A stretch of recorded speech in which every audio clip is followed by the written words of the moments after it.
Hello students, कैसे हैं आप सभी। आई होप आप सभी अच्छे होंगे, अपने घर पर सुरक्षित होंगे। मैं ज्योति आप सभी का स्वागत करती हूं आपके अपने यूट्यूब चैनल स्टडी पॉइंट पर, जहां पर हम पढ़ते हैं mathematics for BSc first year. And इस क्लास में हम पढ़ेंगे सेकंड सेम की first book matrices and differential equations, जिसमें आपके 2 चैप्टर्स कंप्लीट हो चुके हैं। आज स्टार्ट करेंगे चैप्टर 3। चैप्टर 3 है आपका लीनियर इक्वेशंस। तो बात करें कि इस चैप्टर में आप क्या पढ़ोगे, तो इसमें आप 2 टाइप्स की इक्वेशंस पढ़ोगे, homogeneous equations and non homogeneous equations. Difference क्या होता है होमोजीनियस और नॉन होमोजीनियस इक्वेशंस में। होमोजीनियस इक्वेशन में जो इक्वेशन आपको गिवन होगी वो 0 के इक्वल होगी, और नॉन होमोजीनियस इक्वेशन में जो भी इक्वेशन आपको गिवन होगी वो किसी अदर नंबर के इक्वल होगी। सपोज दैट 1 2 3 4 जो भी आपके नंबर्स चलते हैं उनके इक्वल होगी। होमोजीनियस में 0 के इक्वल होगी इक्वेशन, और नॉन होमोजीनियस में किसी भी डिजिट के इक्वल होगी। देखिए बच्चों, आज लाइट नहीं आ रही सुबह से, तो इस वजह से बोर्ड पे वीडियो शूट नहीं हो पा रही है। तो नोटबुक में मैंने थोड़ा सा स्टेटमेंट नोट किया हुआ है, इसलिए आज इस चैप्टर की हम स्टार्टिंग करेंगे। जो भी इस चैप्टर में प्रोसेस होगा वो डिस्कस करेंगे, प्लस जो भी एग्जाम्पल्स हैं इंपॉर्टेंट वो मैं आपको क्लियर करा दूंगी। कल से इस चैप्टर की एक्सरसाइज स्टार्ट करेंगे, ठीक है। देखिए चैप्टर 3 आपका लीनियर इक्वेशंस। तो इसमें पहले जो आपकी फर्स्ट एक्सरसाइज है उसमें बात करेंगे होमोजीनियस लीनियर इक्वेशंस की। तो पहले जो आज इस वीडियो में कवर करेंगे हम होमोजीनियस लीनियर इक्वेशन के बारे में कंप्लीट पढ़ेंगे, क्या होगा और क्वेश्चन को आप किस टाइप से सॉल्व करोगे। जब हम सेकंड एक्सरसाइज शुरू करेंगे तो उससे पहले नॉन होमोजीनियस लीनियर इक्वेशंस पढ़ेंगे। तो ये किस फॉर्म में होती हैं। Let a1x1 plus a2x2 plus a3x3 is equals to 0, b1x1 plus b2x2 plus b3x3 is equals to 0, c1x1 plus c2x2 plus c3x3 is equals to 0 are homogeneous linear equations. ये जो equations हैं ये कैसी हैं, homogeneous linear equations हैं। आपको तरीका बता दिया पहचानने का कि कोई भी इक्वेशन अगर आपको 0 के इक्वल मिल रही है तो वो होमोजीनियस लीनियर इक्वेशन होगी, और अगर किसी भी अदर नंबर के, यानी कि सपोज दैट यहाँ पे आपका एक्स वाई जेड होता है या फिर पी क्यू आर होता, कोई भी अदर नंबर होता उसके इक्वल होती, तो ये क्या कहलाती, नॉन होमोजीनियस लीनियर इक्वेशंस कहलाती। सो होमोजीनियस लीनियर इक्वेशंस अगर आपको गिवन है तो सबसे पहले क्या करना होता है, आपको किसी भी क्वेश्चन को सॉल्व करने के लिए इसकी आप मैट्रिक्स बनाओगे। तो ध्यान रखना मैट्रिक्स किस फॉर्म में होती है, ax is equals to 0। Homogeneous linear equation से अगर आप मैट्रिक्स बनाओगे तो वो किस फॉर्म में होगी, ax इज इक्वल्स टू 0 की फॉर्म में होगी, और इसको 0 नहीं आप क्या बोलोगे, o। ax is equals to o, ax is equals to o. ध्यान रखना यहाँ पे ये 0 नहीं है, क्या है यहाँ पे, ये o है। वेयर जहाँ पर a किसके इक्वल होगा, a इक्वल होगा ये जो आपके x1 के और x2 x3 इन सब के जो कोफिशिएंट है ना, इनसे मिला के आप मैट्रिक्स बनाओगे a। फर्स्ट इक्वेशन देखिए आपकी ये है, तो इसमें x1 x2 और x3 के जो भी एलिमेंट्स होंगे वो क्या कहलाएगी, आपकी फर्स्ट रो के एलिमेंट्स होंगे। जैसे कि x1 का कोफिशिएंट a1 है तो a1 फर्स्ट रो का फर्स्ट एलिमेंट हो गया, इसका कोफिशिएंट a2 है तो ये सेकंड एलिमेंट हो गया, इसका कोफिशिएंट a3 है तो ये थर्ड एलिमेंट हो गया। उसके बाद में जो आपकी सेकंड इक्वेशन रहेगी उससे क्या बनेगा, जो भी इसमें x1 x2 x3 के जो भी कोफिशिएंट है उनसे क्या बनेगी, आपकी सेकंड रो बनेगी। जैसे कि यहाँ पे b1 है तो b1 हो गया, फिर b2 हो गया, फिर b3 हो गया। सेम इसी तरीके से जो आपकी थर्ड इक्वेशन होगी उससे क्या बनेगी, आपकी थर्ड रो बनेगी, c1 c2 और c3। थर्ड रो का जो भी कोफिशिएंट x y का, तो वो क्या बनेगी, आपकी थर्ड रो बन जाएगी, c1 c2 एंड c3। उसके बाद में ये x क्या है, ये x किसके इक्वल होगा, जो भी इन कोफिशिएंट के जो भी आपके साथ में होगा, यानी कि x हो, यहाँ पे y हो, यहाँ फिर z हो, वो सभी टर्म किस में आएंगी, x वाली मैट्रिक्स में। जो इक्वेशंस होंगे उनसे क्या बनेगी, आपकी मैट्रिक्स बन जाएगी। जो भी आपका एक्स वाई जेड का कोफिशिएंट होगा और जो एक्स होगा वो क्या बनेगी, आपकी कॉलम बनेगी। और इसमें एक चीज़ का ध्यान रखना बच्चों कि जो आपकी फर्स्ट इक्वेशन होगी उसमें जो ये वैल्यूज़ होंगे ना, x1 x2 x3, सेकंड और थर्ड रो के लिए भी आपकी जो सेकंड और थर्ड इक्वेशंस होंगी उसमें भी क्या होगा, x1 x2 और x3 ही होगा, यानी कि सेम चलेंगी।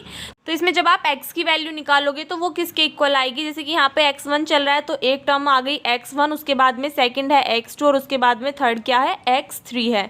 तो ये किसके इक्वल आएगा, x के इक्वल आएगा। तो x को आप किस फॉर्म में लिखोगे, एज अ कॉलम की फॉर्म में, और a को किस फॉर्म में लिखोगे, आप रो की फॉर्म में लिखोगे, ठीक है।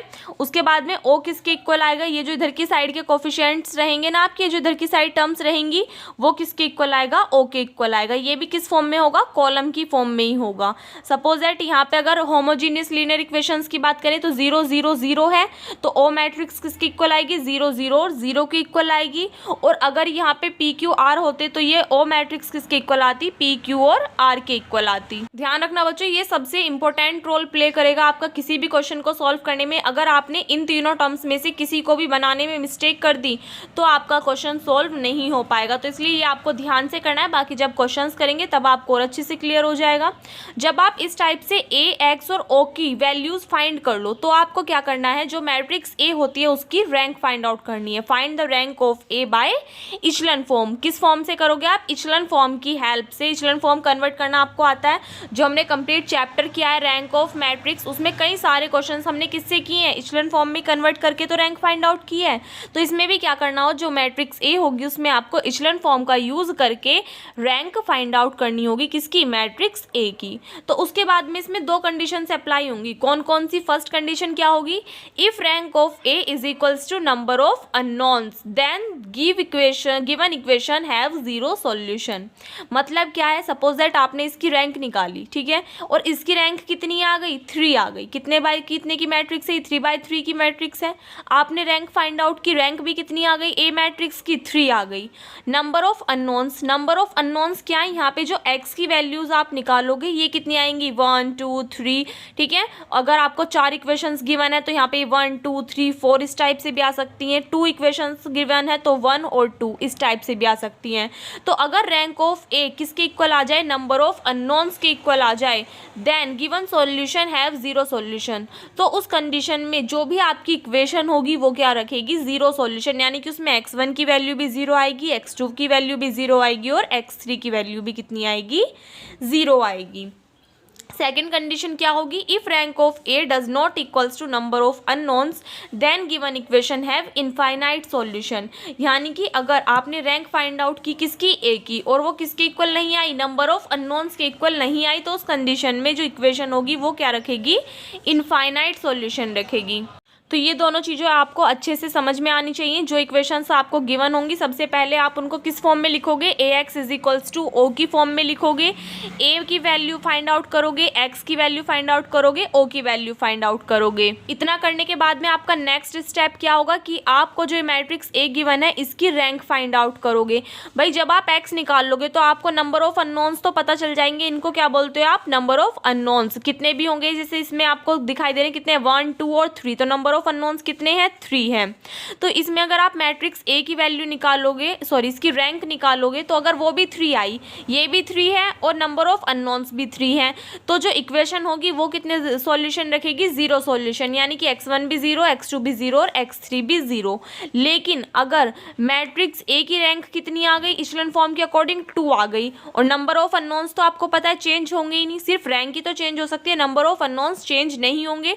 तो अगर रैंक कितनी आ गई, 2 आ गई, और नंबर ऑफ अननोन्स कितने हैं, 3 हैं, तो दोनों आपस में इक्वल नहीं होंगे। तो उस कंडीशन में जो इक्वेशन रहेगी वो क्या रखेगी, इनफाइनाइट सॉल्यूशन रखेगी।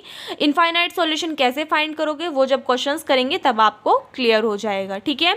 एक बार फिर से शॉर्टकट में बता रही हूँ, क्योंकि ये जो कंप्लीट चैप्टर है ना बच्चों, ये सिर्फ इसी के ऊपर बेस्ड है। अगर आपने इन सब में दिक्कत आ गई ना, आपको ये चीज़ क्लियर नहीं हुई, समझ में नहीं आई, तो क्वेश्चन सॉल्व नहीं होने वाले।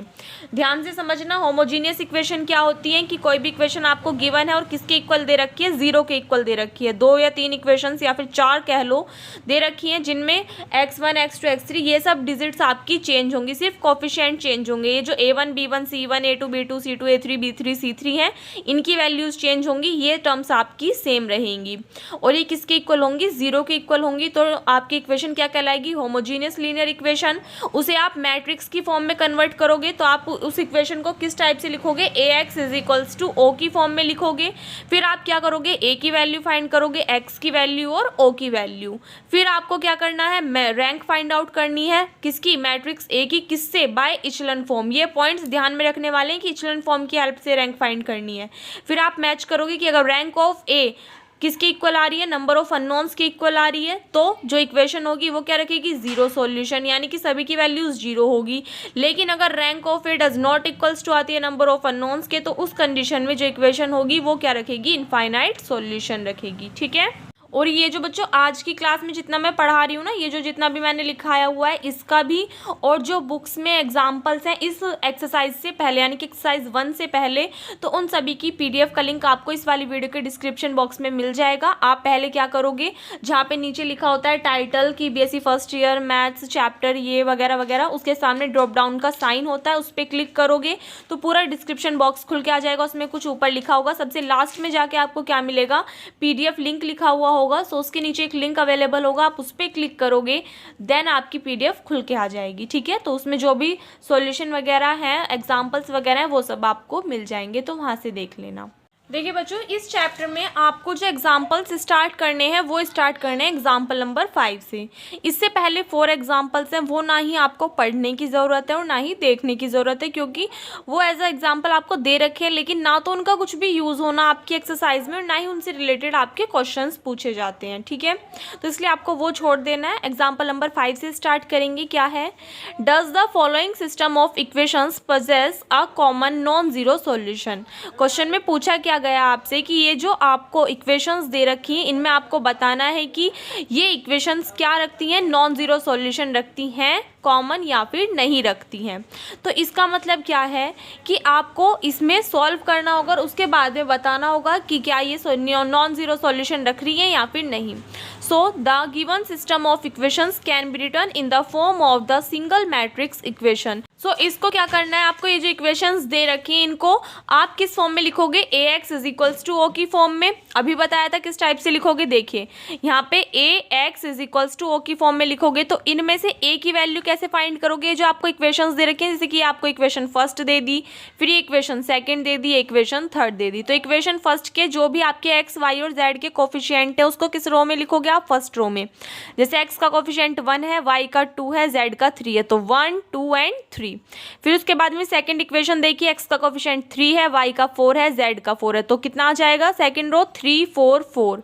फिर 7 10 और 12, तो 7 10 और 12। उसके बाद में x किस फॉर्म में लिखोगे आप, कॉलम की फॉर्म में। तो x की वैल्यूज देखना कितनी है, x y z सभी में सेम होंगी। मैंने क्या बोला, सभी में सेम होंगे, ओनली कोफिशिएंट चेंज होंगे। तो कितनी हो जाएगी, x y और z। उसके बाद में ओ मैट्रिक्स कितनी है आपको पता है, अगर आप होमोजीनियस सॉल्व कर रहे हो तो क्या होंगी, 0 0 0 होंगी। और ये आपको देख के पता चल जाएगा क्वेश्चन पेपर में भी जब ये आएगा, अगर 0 0 दे रखी है तो होमोजीनियस है, और अगर यहाँ पे कोई अदर नंबर दे रखा है तो नॉन होमोजीनियस है। तो क्या आ जाएगी मैट्रिक्स, वो किसके इक्वल आएगी, 0 0 और 0, किसको भी कॉलम की फॉर्म में लिखोगे। अब क्या नेक्स्ट स्टेप क्या रहता है बच्चों, अपने माइंड में सोचो, क्या करते हो, जो मैट्रिक्स ए होती है उसका क्या करते हो आप, रैंक फाइंड आउट करते हो इचेलॉन फॉर्म के अकॉर्डिंग। तो सेम इन्होंने यहाँ पे ये प्रोसेस किया कि इसको क्या कर दिया, चेंज कर दिया इचेलॉन फॉर्म में। We shall start reducing the coefficient matrix A to triangular form by applying only E-row transformations on it. Applying R2 change to R2 minus 3R1, R3 change to R3 minus 7R1. The given system of is equivalent to this. यानी कि इन सबको छोड़ दीजिए जो इन्होंने लिख रखा है, कोई ज़रूरत नहीं। डायरेक्ट यहाँ पे देखिए भाई, आपको क्या करना होता है, इचेलॉन फॉर्म के अकॉर्डिंग इस वाले एलिमेंट को 0 बना लोगे, इसको 0 बना लोगे और इस वाले एलिमेंट को भी 0 बना लोगे, तो मैट्रिक्स किस में कन्वर्ट हो जाएगी, इचेलॉन फॉर्म में।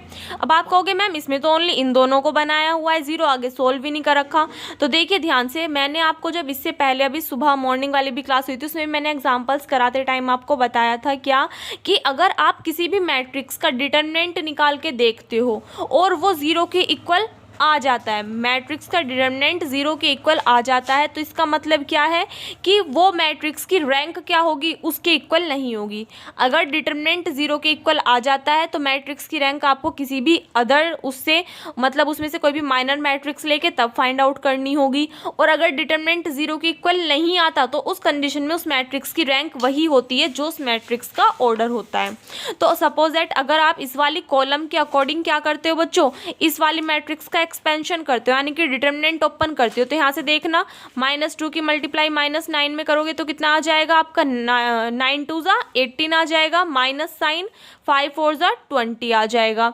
तो 18 और -20 कितना आ जाएगा -2, यानी कि डिटरमिनेंट ऑफ दिस मैट्रिक्स 0 के इक्वल तो नहीं आ रहा, 0 के इक्वल नहीं आ रहा, तो इसका मतलब क्या है कि इस मैट्रिक्स की रैंक वही होगी जो इसका ऑर्डर होगा। चाहे तो आप इसको किस में कन्वर्ट कर दो, या फिर देखिए दूसरा मेथड क्या है, यहाँ पे -4 है, आप क्या कर दोगे R3 को चेंज कर दोगे किस में, R3 change to R3 change to R3 minus के 2R2, इसमें मल्टीप्लाई करोगे 2 की तो कितना हो जाएगा, 2 2 ज़ा 4, और ये हो जाएगा आपका +4 और ये हो जाएगा -4, तो कैंसिल आउट होगी, कितना आ जाएगा यहाँ पे 0।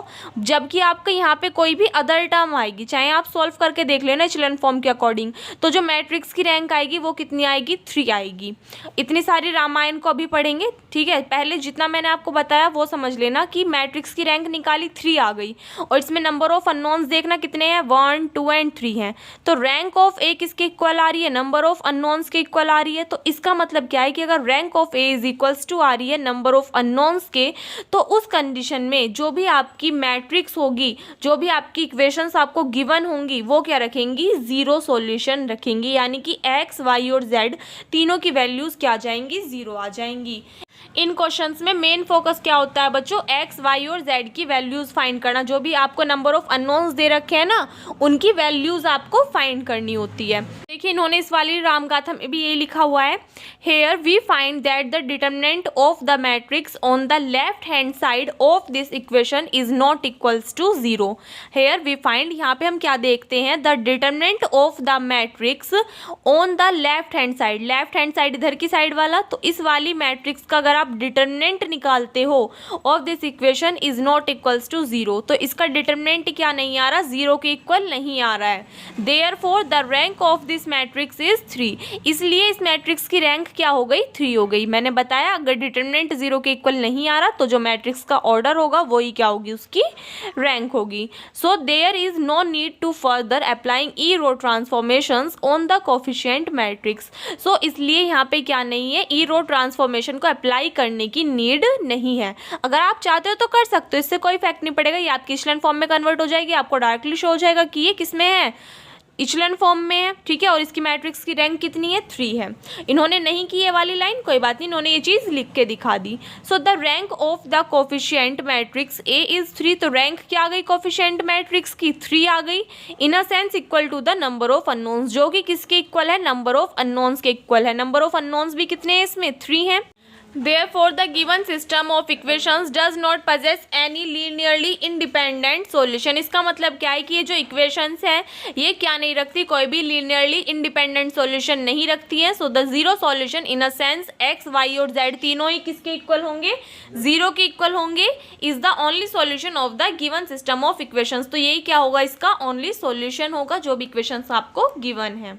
इसके बाद में 6th एग्जाम्पल देखिए क्या है, solve completely the system of equations this, यानी कि आपको इन वाली इक्वेशंस को सॉल्व करना है और किसकी वैल्यू फाइंड करनी है, एक्स वाई और जेड की। जो भी आपको नंबर ऑफ अननोन्स दे रखे हैं एक्स वाई जेड, इनकी वैल्यूज आपको फाइंड करनी है। तो सबसे पहले क्या करोगे, इन इक्वेशंस को किस में कन्वर्ट करोगे, A x is equals to O की फॉर्म में। ए कहाँ से आएगा, जो भी आपकी एक्स वाई और जेड के कोफिशिएंट रहेंगे फर्स्ट इक्वेशन के, उसको फर्स्ट रो में कन्वर्ट करोगे, सेकंड इक्वेशन के सेकंड रो में, थर्ड इक्वेशन के थर्ड रो में। से कि 1 3 -2 2 -1 4 1 -11 और 14। नंबर ऑफ अननोन्स क्या है, एक्स वाई जेड, इनको कॉलम में कन्वर्ट करोगे इज इक्वल्स टू ओ। ओ क्या है, 0 0 0 के इक्वल ही रहेगी।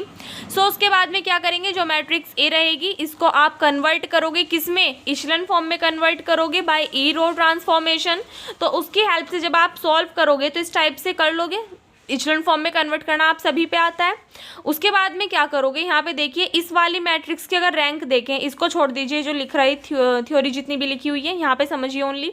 इस मैट्रिक्स की अगर रैंक की बात करें तो रैंक किसके इक्वल होती है, नंबर ऑफ नॉन जीरो रोज, और नॉन जीरो रोज कितनी है, 2 है। तो इस मैट्रिक्स की अगर आप बात करो तो इसकी रैंक कितनी आएगी, ओनली ये मैट्रिक्स की 2 रैंक आएगी। जबकि नंबर ऑफ अननोन्स कितने हैं, 1 2 एंड 3 हैं। तो रैंक ऑफ ए क्या नंबर ऑफ अननोन्स के इक्वल आ रही है, नहीं आ रही। तो जब मैंने स्टार्टिंग्स में रूल पढ़ाए थे आपको, तो उसमें क्या था कि 2 कंडीशंस थी। सेकंड कंडीशन क्या थी कि अगर rank of A does not equals to आती है नंबर ऑफ अननोन्स से, तो उस कंडीशन में क्या होंगी कि इक्वेशंस जो होंगी वो क्या रखेंगी, इनफाइनाइट सॉल्यूशन रखेंगी। सो इनफाइनाइट सॉल्यूशन रखेंगे तो यहाँ पे देखिए इस वाली मैट्रिक्स की पहले कितने ऑर्डर की मैट्रिक्स थी, 3 ऑर्डर की, अब कितने ऑर्डर की रह गई, 2 ऑर्डर की। तो 3 - 2 = 1, यानी कि लीनियरली इंडिपेंडेंट सॉल्यूशन कितना होगा, 1 होगा। सो उसके लिए क्या करोगे, जो आपकी ये वाली इक्वेशंस आई, सॉरी ये वाली जो मैट्रिक्स बनी है, इनसे क्या कर लोगे आप, इनको इक्वेशंस में कन्वर्ट कर लोगे। कन्वर्ट करनी आती है, जैसे कि आपने इक्वेशन से मैट्रिक्स में कन्वर्ट की थी, ऐसे ही अब आप मैट्रिक्स से इक्वेशन में कन्वर्ट कर लोगे।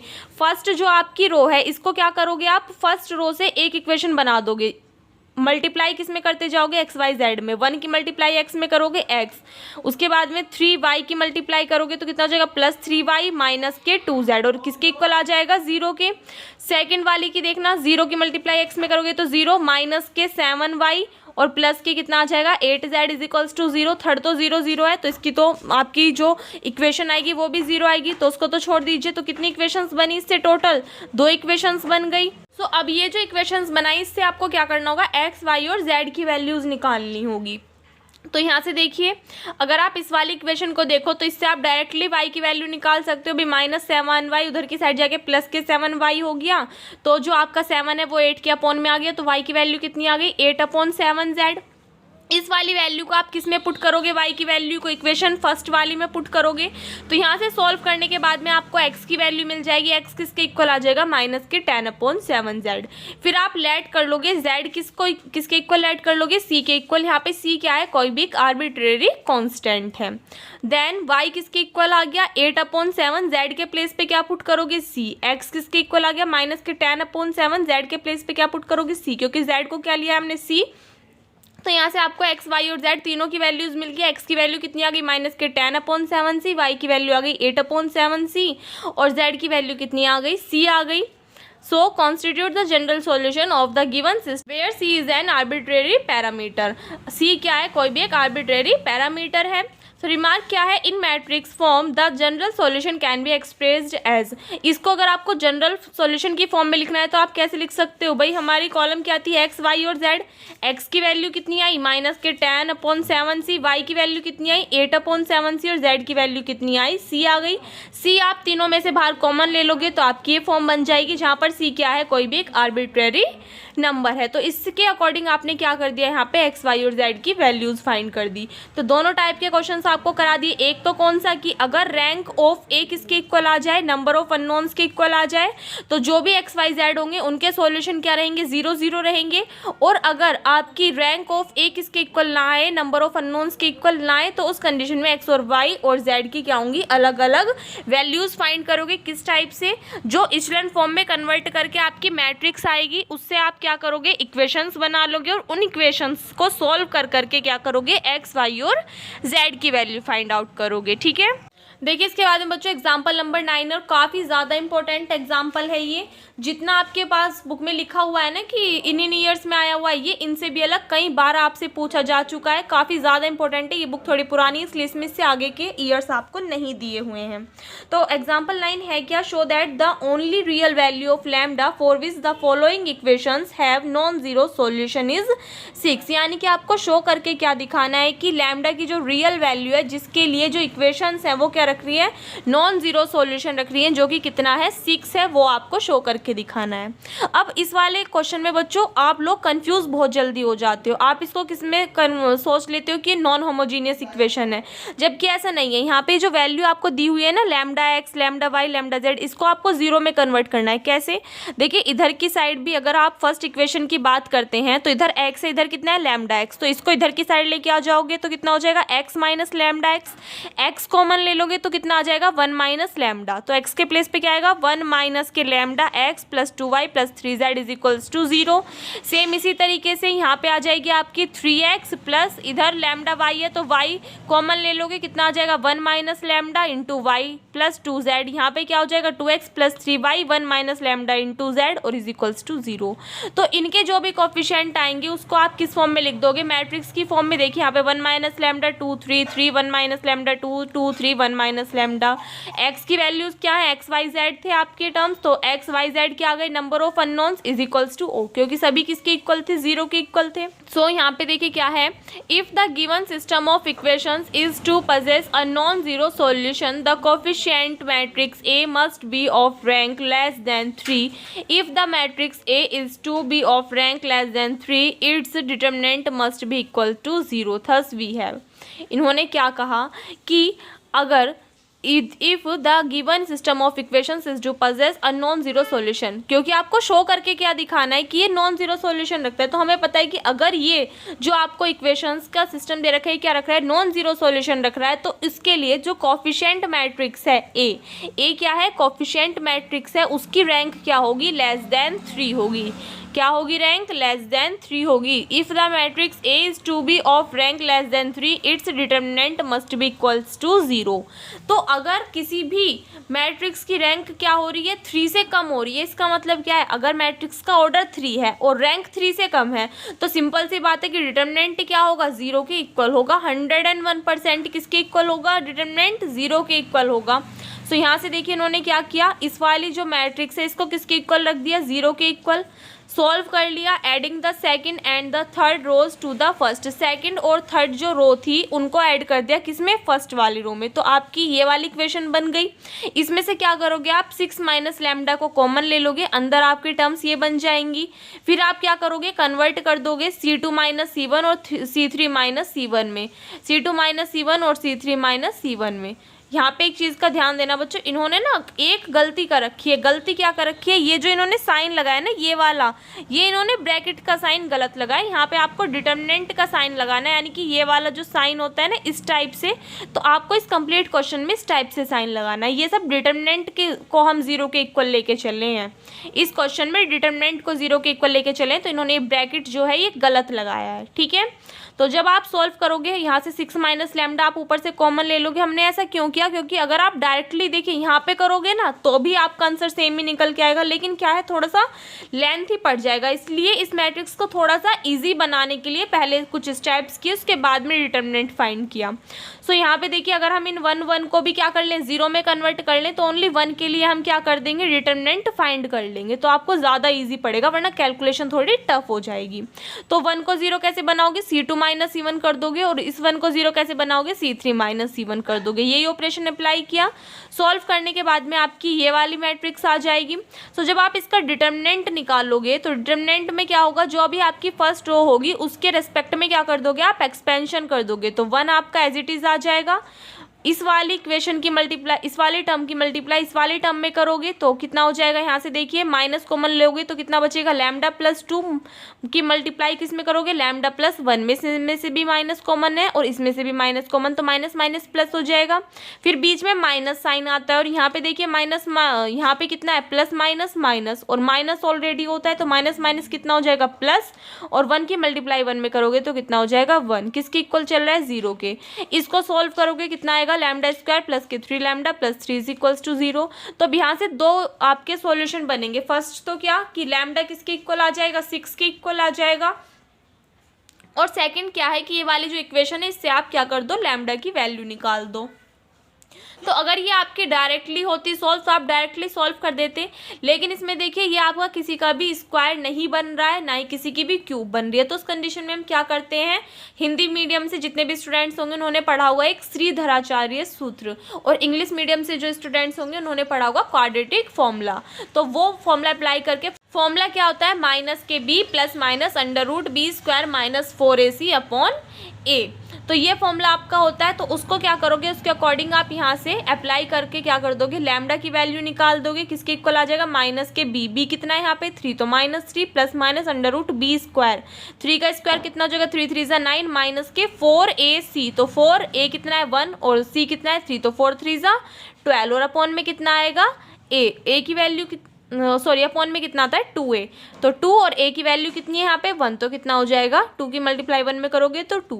तो ये तो कैसी आएगी, एक इमेजनरी नंबर आएगा। So hence the only real value of lambda for which the system of equations is to have a non zero solution is 6।